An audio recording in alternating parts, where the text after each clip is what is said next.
A warm welcome to all of you to the wonderful session of 24 वाणी।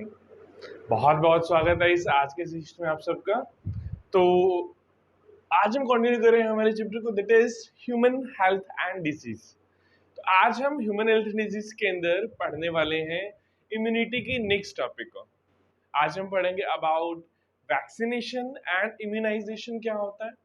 आज हम पढ़ेंगे allergy and auto immunity. ठीक है, तो ये टॉपिक्स हम कोशिश करेंगे आज कवर अप करने की। तो देखिए, हमने हमारे प्रीवियस सेशन में अबाउट द इम्यूनिटी पढ़ा। हमने पढ़ा कि एक्टिव इम्यूनिटी क्या होती है, पैसिव इम्यूनिटी क्या होती है। कि जब एक इंडिविजुअल की बॉडी खुद से इम्यूनिटी को जनरेट करती है, खुद इम्यूनिटी का फॉर्मेशन करती है, बॉडी में पैथोजन गया, बॉडी ने इम्यूनिटी बनाई, दैट इज एक्टिव इम्यूनिटी।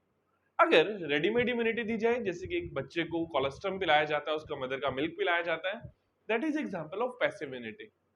हमने इननेट एक्वायर्ड इम्यूनिटी के बारे में बात किया कि इननेट इम्यूनिटी वो इम्यूनिटी है जो हमें बाय बर्थ मिली है। जब हम जन्मे थे, हम जिस इम्यूनिटी को साथ में लेकर आए थे, that immunity is called the innate immunity and it is not specific. सबके लिए स्पेसिफिक नहीं है, सबके लिए सेम है। एक्वायर्ड इम्यूनिटी जो हमने एनवायरमेंट से पैथोजन हमारे अंदर गया और हमारी बॉडी ने जिस इम्यूनिटी को एक्वायर किया, that is called the acquired immunity. तो इनेट इम्यूनिटी, एक्वायर्ड इम्यूनिटी, दो इम्यूनिटी होती है हमारे पास। एक्वायर्ड इम्यूनिटी में cell mediated and humoral. Humoral में फ्लूइड, कौन से सेल्स रोल प्ले कर रहे हैं? बी सेल्स रोल प्ले कर रहे हैं। सेल मेडिएटेड में टी सेल्स रोल प्ले कर रहे हैं, और सेल मेडिएटेड ग्राफ्ट रिजेक्शन में रोल प्ले करती है, ह्यूमरल नहीं करती है।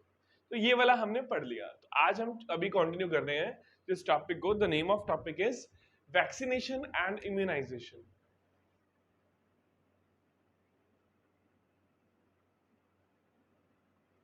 वैक्सीनेशन एंड इम्यूनाइजेशन मतलब देखिए क्या वैक्सीनेशन एंड इम्यूनाइजेशन का। अगर देखिए, आपको पता होगा हमारी बॉडी में एक बार पैथोजन गया तो हमारी बॉडी उस पैथोजन के लिए कुछ मेमोरी सेल्स बनाती है कि अगर इन फ्यूचर अटैक हो उस सेम माइक्रो ऑर्गेनिजम्स का, उस सेम माइक्रो ऑर्गेनिज्म का, तो हमारी बॉडी फटाफट से इम्यून रिस्पॉन्स जनरेट कर दे। तो उन सेल्स को कहा जाता है बी सेल्स। तो वैक्सीनेशन एंड इम्यूनाइजेशन का जो प्रिंसिपल है, the principle of vaccination and immunization is based upon the memory of immune system। तो इसी के ऊपर ये बेस्ड है। so the principle of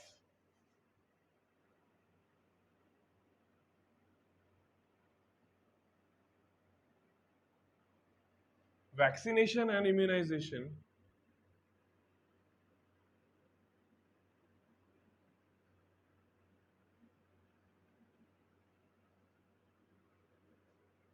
is based on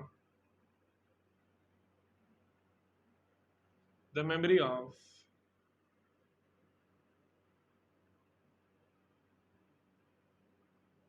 immune system। ठीक है, तो हमारा इम्यून सिस्टम ऐसा है कि कहता है कि फिर आएगा तो माइक्रोब को मैं देखूंगा। तो उसको याद रहता है कि पहले आके मुझे बीमार करके गया था, है ना।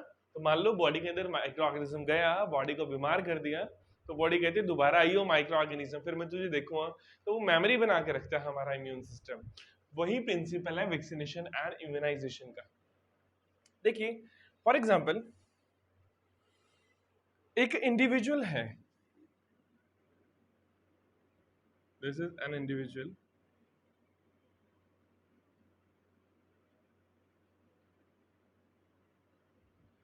इस इंडिविजुअल के अंदर हमने ये रहा पैथोजन, डिजीज कॉजिंग एजेंट।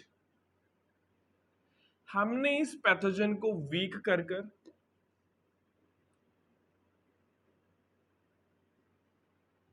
ठीक है, वीक कर कर एटीन्यूएट कर कर,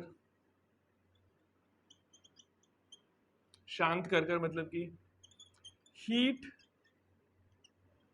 किल्ड कर कर, इन सब मैकेनिज्म से हमने पैथोजन को कर दिया शांत। क्या कर दिया हमने? इन सब इस मैकेनिज्म से इस पैथोजन को कर दिया शांत। अब ये पैथोजन है तो पैथोजन, बट ये डिजीज कॉज नहीं कर सकता। मतलब ये पैथोजन बॉडी में एंटर करेगा, आया पैथोजन बॉडी में, ठीक है। अब ये बॉडी के अंदर नो डिजीज, ये डिजीज नहीं करता, बॉडी के अंदर ये डिजीज अब नहीं करता। बट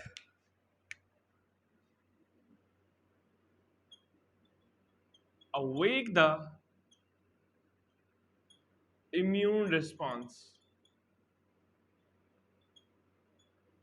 मतलब कि ये इम्यून रिस्पॉन्स को तो जगा देगा, डिजीज कॉज नहीं करेगा। जनरली क्या होता है, एक पैथोजन बॉडी में आता है, नॉर्मल पैथोजन बॉडी में आता है, बॉडी के अंदर डिजीज कॉज करता है और फिर इम्यून मतलब मेमोरी सेल्स बनते हैं, फ्यूचर के लिए मेमोरी स्टोर की जाती है। लेकिन इस केस में क्या हुआ, ये पैथोजन कमजोर था, ये शांत था, एटेन्यूएटेड था, ये हिट किल था। ऐसा पैथोजन जब होस्ट की बॉडी में डाला तो वो डिजीज नहीं कर पाया, क्योंकि वो बेचारा खुद ही बीमार है पहले से, वो खुद ही मतलब कमजोर सा है, वो बीमारी नहीं फैला पाया।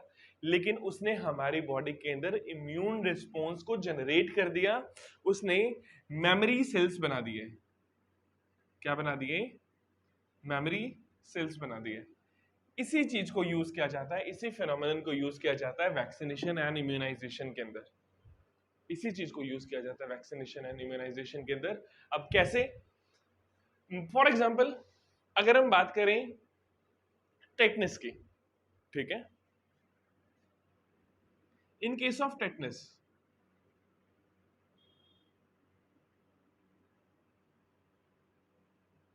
अगर हम टेटनस का केस लेंगे तो टेटनस का केस हो जाएगा पैसिव इम्यूनाइजेशन का। फॉर एग्जाम्पल आप किसी और कोई और केस लो, फॉर एग्जाम्पल एक छोटा बच्चा जब जन्म लेता है उसके बहुत सारे वैक्सीन लगाए जाते हैं, उन वैक्सीन के अंदर हीट किल्ड पैथोजेंस होते हैं, वो पैथोजेंस उस बच्चे के अंदर इम्यून रिस्पॉन्स को जनरेट करवा देते हैं ताकि इस इन फ्यूचर उस बच्चे को कोई बीमारी ना हो। वो होता है प्रिंसिपल इस पर्टिकुलर प्रोसेस का। अगर हम बात करें टेटनस के केस की, तो टेटनस के केस में प्री फॉर्म्ड एंटीबॉडीज और एंटीटॉक्सिन्स दिए जाते हैं। क्या किया जाता है? प्री फॉर्म्ड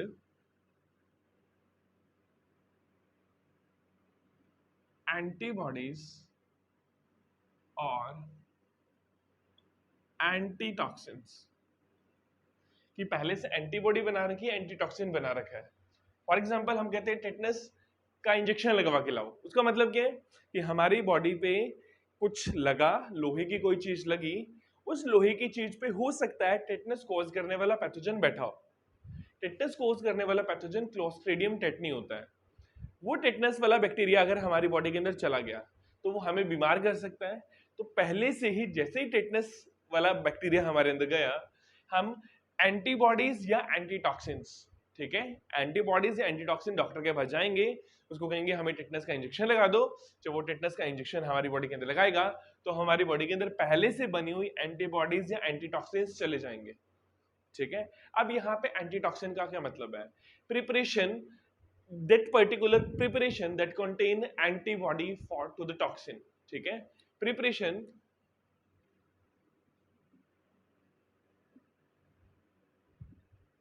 containing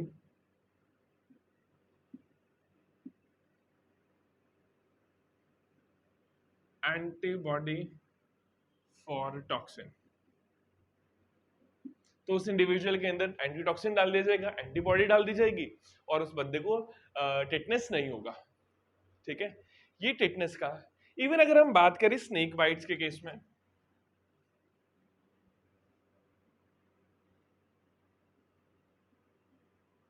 अगर हम बात करें स्नेक बाइट्स के केस में, तो स्नेक बाइट में स्नेक अपना वैनम, स्नेक अपना जहर बॉडी के अंदर छोड़ देता है। स्नेक ने अगर बॉडी में जहर डाल दिया तो हमारी बॉडी उसके लिए इम्यून रिस्पॉन्स जनरेट करेगी, लेकिन बॉडी जो इम्यून रिस्पॉन्स जनरेट करेगी उसमें लगेगा टाइम, और इतने टाइम में वो टॉक्सिन पूरी बॉडी में फैल सकता है और पूरी बॉडी को हार्म कर सकता है, ठीक है, even may be fatal.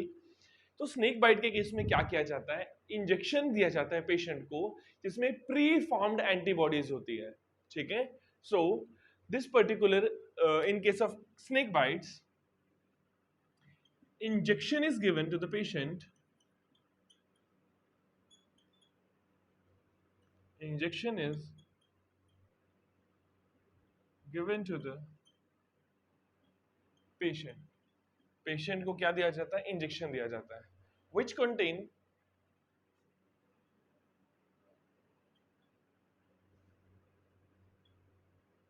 preformed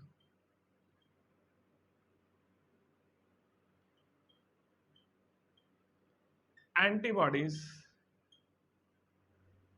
against snake venom. तो सांप के जहर के लिए पहले से एंटीबॉडीज बना के रखी, टेटनस के लिए पहले से एंटीबॉडीज बना के रखी, ताकि जैसे ही टेटनस वाला बैक्टीरिया जाए हम उसको एंटीबॉडी दे दें, जैसे ही स्नेक का वेनम जाए वैसे हम उसको एंटीबॉडी दे दें। तो ऐसे ही प्रोसेस को, ठीक है, इस पर्टिकुलर ऐसे प्रोसेस को जहां पे प्री फॉर्म्ड एंटीबॉडीज दे दी जाती है, that particular process is called the passive immunization. इस प्रोसेस को क्या बोलेंगे हम? We call it to is passive immunization. तो देखो, इंडिविजुअल के अंदर वैक्सीन लगाया, वैक्सीन के लगाने का क्या मतलब है? वीक एटेन्यूएटेड किल्ड पैथोजन को डाल दिया उसकी बॉडी के अंदर, और वीक एटेन्यूएटेड किल्ड पैथोजन ने क्या किया? बॉडी के अंदर इम्यूनिटी को जनरेट कर दिया। तो वैक्सीन लगाने से उस पर्टिकुलर इंडिविजुअल के अंदर इम्यून रिस्पॉन्स जनरेट हो गया, ठीक है, इन फ्यूचर उसको बीमारी नहीं होगी। अगर इमरजेंसी के केस में क्या यूज कर लिया? टेटनस का एंटीबॉडी प्रिपरेशन, स्नेक बाइट का एंटीबॉडी प्रिपरेशन पहले से प्रिपेयर करके रखा, ऐसी पहले की गई प्रिपरेशन को कहा जाता है passive immunization. I think very very clear, make a note, फिर एक और एग्जांपल पढ़ते हैं।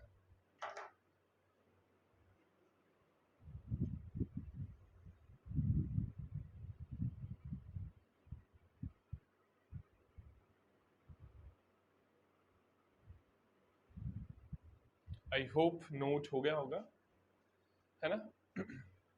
देखिए, अब जो एंटीबॉडीज का प्रोडक्शन होता है, सॉरी, जो हमारे पास वैक्सीनेशन का प्रोडक्शन होता है, वो लार्ज स्केल पर होता है, एक मास स्केल पर होता है, और वो प्रोडक्शन करना is not a easy task. उसमें थोड़ी डिफिकल्टी है, क्योंकि एक बड़े स्केल पर इतनी बड़ी पॉपुलेशन के लिए वैक्सीन बनाना, तो इसके लिए जो हमारे पास रिकॉम्बिनेंट डीएनए टेक्नोलॉजी है, that allowed for the production of antigenic polypeptides, ठीक है, जो कि एक लार्ज स्केल पर बनाई जा सकती है। सो ठीक है, उसके लिए नोट करते हैं एक बात, हम इसको करते हैं थोड़ा सा erase.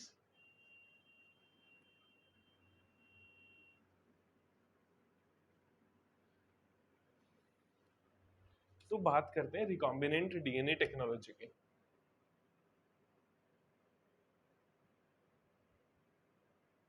Recombinant DNA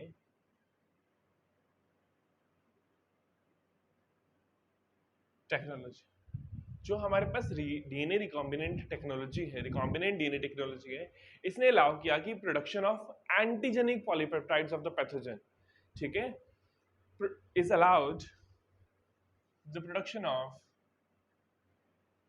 is allowed the production of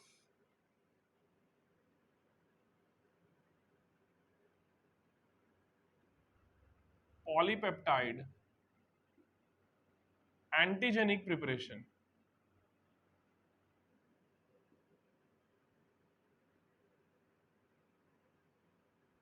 with the help of yeast और बैक्टीरिया, यीस्ट और बैक्टीरिया को यूज करके, ठीक है, यीस्ट और बैक्टीरिया को यूज करके बनाई जा सकती है कुछ vaccines with the help of technique named recombinant DNA technology. Recombinant DNA technology को यूज करके इस केस के अंदर क्या होता है, हमारे पास लार्ज स्केल प्रोडक्शन हो जाता है, क्योंकि रिकॉम्बिनेंट डीएनए टेक्नोलॉजी को यूज कर रहे हैं, help in the production of large scale antibiotic. vaccines helps in the production of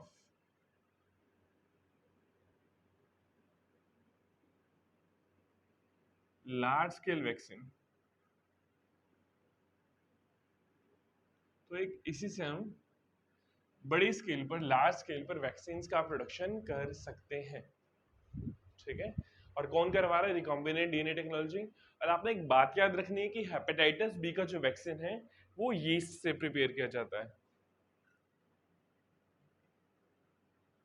hepatitis B का जो वैक्सीन है, ठीक है, किससे लिया जाता है? वो यीस्ट, यीस्ट पे फॉलो की जाती है recombinant DNA technology, and we will find the vaccine for the hepatitis B, ठीक है। ये बात आप सबने याद रखनी है कि वैक्सीनेशन होता क्या है, इम्यूनाइजेशन होता क्या है, पैसिव इम्यूनाइजेशन का क्या मतलब, और पैसिव इम्यूनाइजेशन के एग्जांपल आपने याद करना है, ठीक है। Make a note. Next topic पे चलेंगे, एलर्जी।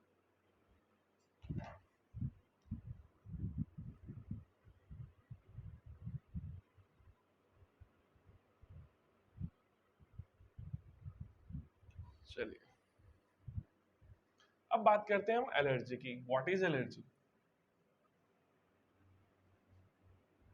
देखिए, नेचर में बहुत सारी चीजें प्रेजेंट है, ठीक है, जो बहुत सारी अलग अलग तरह की चीजें, जैसे कि डस्ट के पार्टिकल्स, कुछ पॉलन ग्रेन्स, एनिमल एनिमल की जो कुछ जो उनका we can say that brush up content होता है, ठीक है, उनका डेंड्राइट बोल सकते हैं हम उसको। तो जो भी कंटेंट है, अगर किसी कंटेंट के लिए हमारा इम्यून रिस्पॉन्स एकदम से हाइपर सेंसिटिव रिस्पॉन्स दे रहा है, एक्सएग्रीगेटेड रिस्पॉन्स दे रहा है, एक बहुत ज्यादा रिस्पॉन्स कर रहा है किसी चीज को, जिसकी वजह से हमें कुछ ना कुछ प्रॉब्लम, कुछ ना कुछ इरिटेशन देखने को मिलती है, ठीक है, कुछ ना कुछ प्रॉब्लम, कुछ ना कुछ इरिटेशन देखने को मिलती है। That particular thing we can say that is allergy. हम उसे ही एलर्जी का नाम देते हैं। तो एलर्जी की डेफिनेशन लिखेंगे पहले।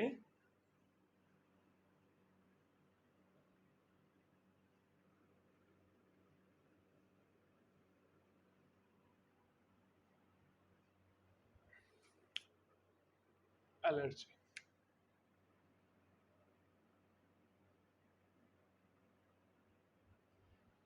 तो एलर्जी की डेफिनेशन लिखते हैं, एक्स एग्रीगेटेड रिस्पॉन्स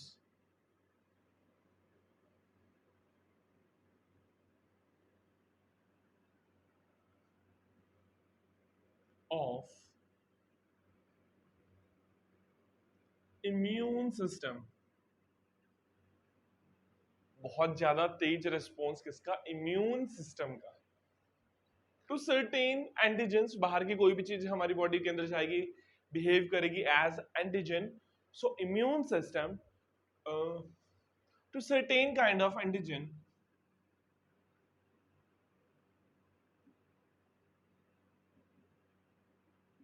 ठीक है, तो हमारी बॉडी का एक बहुत ज्यादा रिस्पॉन्स करना कुछ तरह के एंटीजन के लिए, and this is called allergy, called allergy. और इसे ही हम क्या बोलते हैं? We call it as allergy. Agents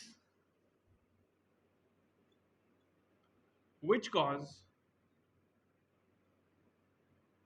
allergy,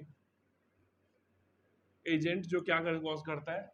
allergy cause करता है, उस एजेंट को बोलते हैं एलर्जेन। क्या बोलते हैं उसको? Allergens. So allergens are the agents which causes the allergy। तो आपको कुछ एलर्जेंस के एग्जाम्पल भी बताना चाहिए। फॉर एग्जाम्पल, अगर हम एलर्जेंस के एग्जाम्पल की बात करें तो पॉलन ग्रेन एलर्जी कॉज कर सकते हैं, डस्ट एलर्जी कॉज कर सकता है, एनिमल डेंट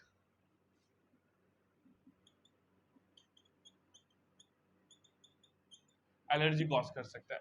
मतलब एनिमल का जो बॉडी का कुछ पार्ट होता है, स्किन से निकलता है जो, वो एलर्जी कॉज कर सकता है, ठीक है। तो pollen grain, dust, animal dander allergy cause कर सकते हैं।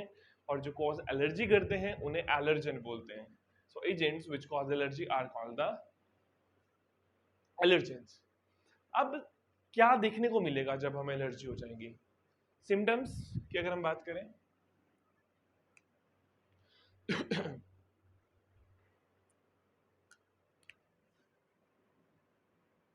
सिम्टम्स ऑफ एलर्जी की बात करें तो हमें स्नीजिंग हो सकती है,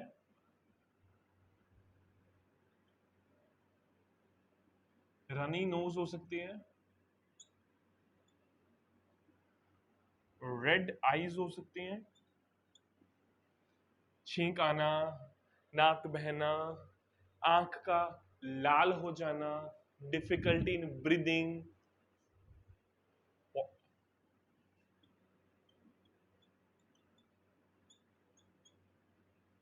डिफिकल्ट इन ब्रीदिंग, सांस लेने में तकलीफ होना. ठीक है. नेक्स्ट इज वाटरी आईज, आंखों में पानी होने भर जाना. ये सब कुछ सिम्टम्स होते हैं जो हमें देखने को मिल सकते हैं during the case of allergic reactions. जब हमें एलर्जी होती है तब हमें ये चीजें देखने को मिल सकती है. ठीक है. अब एलर्जी के टाइम पे हमारी बॉडी के कौन सी सेल्स एक्टिव हो रहे हैं और ऐसा क्या केमिकल रिलीज हो रहा है हमारी बॉडी में जो हमें एलर्जी कॉज कर रहा है? तो कुछ केमिकल्स होते हैं, फॉर एग्जांपल अगर हम बात करें हमारी बॉडी में कुछ केमिकल्स रिलीज होते हैं, they are called the histamine, important है, and serotonin. Histamine and serotonin. तो जो हिस्टामाइन एंड सेरोटोनिन है हमारे बॉडी के अंदर, ठीक है, they are produced by mast cell. कौन से सेल्स? मास्ट सेल हमारी बॉडी में हिस्टामाइन और सेरोटोनिन रिलीज करते हैं, जिसकी वजह से हमारी बॉडी में ये सब रेस्पॉन्स देखने को मिलते हैं, जैसे कि स्नीजिंग, रनी नोज, जो भी एग्रीगेटेड रिस्पॉन्स है, जो भी हाइपर सेंसिटिव रिस्पॉन्स है, that is actually generated due to the chemicals like histamine and serotonin. तो अब बचने के लिए हम डॉक्टर के पास जाएंगे. ठीक है. डॉक्टर हमारी बॉडी में ऐसा क्या इनकॉर्पोरेट करेगा जिससे हम बच जाएंगे, हम ठीक हो जाएंगे, ये सारे प्रोसेस रिवर्स हो जाएंगे.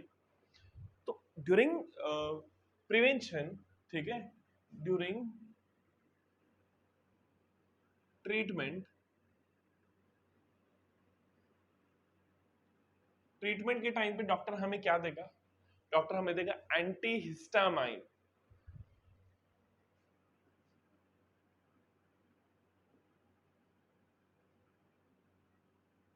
Adrenaline, steroids. Antihistamine, adrenaline, and steroids are given to the patient of allergy to calm the this particular all process. सारे इस प्रोसेस को काम करने के लिए, शांत करने के लिए ये मेडिसिन दी जाती है. एंटीहिस्टामाइन बाहर से दे सकते हैं उसको, एड्रेनलिन दे सकते हैं, स्टेरॉइड भी दे सकते हैं. लेकिन हमारी बॉडी ने ऐसा क्या प्रोड्यूस किया था? हमारी बॉडी ने प्रोड्यूस किया था हिस्टामाइन एंड सेरोटोनिन. और हमारी बॉडी की कौन सी सेल्स ने प्रोड्यूस किया था? मास्ट सेल ने प्रोड्यूस किया था. आई थिंक वेरी वेरी क्लियर यहां तक की बात कि एलर्जी है क्या. एलर्जी एक एग्स एग्रीगेटेड रिस्पॉन्स है हमारे इम्यून सिस्टम का, बहुत हाइपर सेंसिटिव रिस्पॉन्स है हमारे इम्यून सिस्टम का. जो कॉज करता है वो एलर्जन होता है. For example dust, pollen. क्या देखने को मिलेगा? Sneezing, watery eye, runny nose देखने को मिल सकती है. हिस्टामाइन, सेरोटोनिन बॉडी में रिलीज होते हैं by mast cell. And treatment में एंटीहिस्टामाइन, एड्रेनलिन एंड स्टेरॉइड्स दिए जाते हैं. तो make a note of it quickly.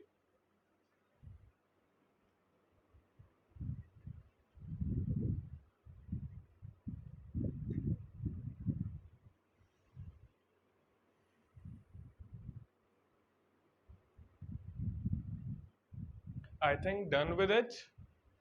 चलिए आगे चलते हैं. नेक्स्ट टॉपिक पढ़ते हैं.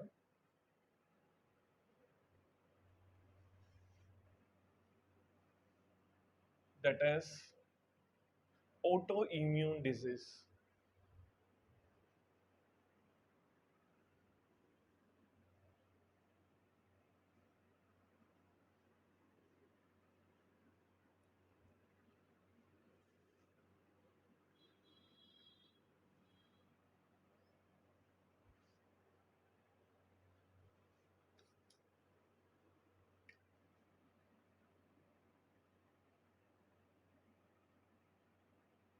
ऑटो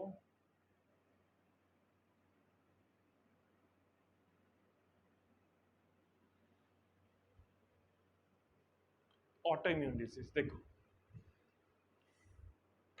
मैं ये कह रहा हूं कि हम इंडिविजुअल्स, हम जो वर्टिब्रेट्स हैं, हमारी बॉडी में जितने भी ये डब्ल्यूबीसीज वगैरह, लिम्फोसाइट्स वगैरह, ये हमारी बॉडी के सेल्स पर अटैक नहीं करते। ये सिर्फ बाहर का जब कोई ऑर्गेनिज्म, कोई पैथोजन, हम एंटीजन कोई हमारी बॉडी के अंदर एंटर करता है तब उसके ऊपर फट से अटैक कर देते हैं। हमारी बॉडी के सेल पर अटैक नहीं करते। देखिए ये एक individual, let me draw it neat and clean. For example ये एक इंडिविजुअल मैंने ड्रॉ किया,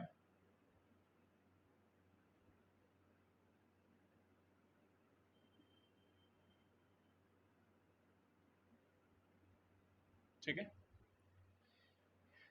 ये इस इंडिविजुअल का खुद का सेल है, for the representation point of view ये इसका खुद का सेल है, और ये मान लो डब्ल्यूबीसी है। ये क्या है? बॉडी का इम्यून सेल। अब बॉडी के इम्यून सेल को पता है कि ये अपने घर का बंदा है, मतलब ये घर का सेल है, इस पे अटैक नहीं करने का। बट जैसे ही बाहर से कुछ हमारी बॉडी में एंटर करता है तो फट से ये इम्यून सिस्टम के जो सेल्स हैं ये फॉरेन एजेंट के ऊपर, फॉरेन एंटीजन के ऊपर अटैक कर देते हैं। जो भी बॉडी के इम्यून सेल्स हैं ये हमारी बॉडी के जो हमारी बॉडी में फॉरेन एंटीजन, कोई फॉरेन सेल, कोई फॉरेन माइक्रोब, फॉरेन पैथोजन आ चुका है उसके ऊपर अटैक कर देते हैं। हमारे वालों को नहीं करते। ऐसा ही होता है हम सबके अंदर। But sometime but sometime due to some genetic reason or some unknown reason, कुछ जेनेटिक वजह से और कुछ अननोन रीजन की वजह से, हमें नहीं पता, we don't know, our immune system attack our own cell, body attack self cell, body's immune system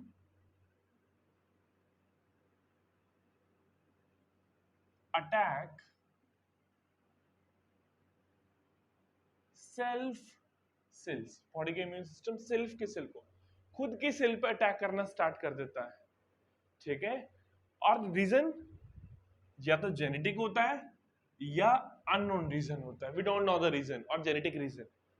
such condition is called the autoimmunity. इसी कंडीशन का नाम क्या है? Autoimmunity. इसे ही कहा जाता है ऑटो इम्यूनिटी, ठीक है। अगर ऑटो इम्यून डिजीज का एग्जांपल की बात करें तो हमारे पास एग्जांपल है रियूमेटॉइड आर्थराइटिस। तो रियूमेटॉइड आर्थराइटिस एक एग्जांपल है which is auto immune disease. Arthritis, जो जॉइंट्स है वहां पे पेन होता है बहुत ज्यादा, हमारी बॉडी के सेल्स अटैक करना स्टार्ट कर देते हैं बॉडी के सेल के ऊपर। अब देखो इसने इसको डिटेक्ट करना था, ये क्या कर रहा है? खुद की बॉडी के सेल को ही डिटेक्ट कर रहा है, इसी के ऊपर ये अटैक कर देगा। अगर ये इसी के ऊपर अटैक कर देगा, इसी को मारने लग जाएगा, बॉडी की सेल्स को किल करने लग जाएगा, इसी को ऑटो इम्यूनिटी बोलते हैं। And this is due to the genetic और सम अननोन रीजन, ठीक है। I think very very clear what is auto immune disease की ऑटो इम्यूनिटी होती क्या, ऑटो इम्यून डिजीज क्या होती है। सो लेट मी समराइज, फटाफट इसको नोट कीजिए। सो मैं समराइज करूं सेशन को।